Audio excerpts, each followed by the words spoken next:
वज़ीर-ए-आज़म मोहम्मद शहबाज शरीफ ने IMF की आखिरी मालियाती किस्त के आज जारी होने पर इजहार इत्मीनान किया है। कहते हैं कि IMF की $1.1 अरब की आखिरी किस्त मिलने से पाकिस्तान में मज़ीद मुआशी इस्तेहकाम आएगा। उन्होंने एक बयान में कहा कि 2016 में मेरे कायद नवाज शरीफ ने IMF प्रोग्राम मुकम्मल किया था।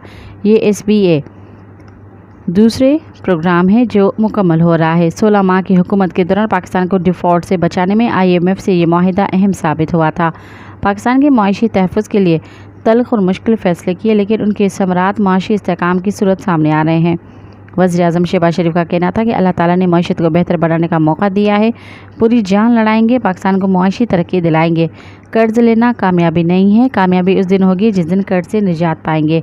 इंशाल्लाह इसी जज्बे से दुरुस्त सिमत में तसलसल से मेहनत जारी रही तो कर्ज से निजात और मुआशी खुशहाली का दौर भी जल्द आएगा इंशाल्लाह। मज़ीद ख़बरनि ऐं तफ़सीलात लाइ विज़िट कयो असांजी वेबसाइट www.awamiNewsHD.com ऐं ॾिसंदा रहो अवामी न्यूज़ HD।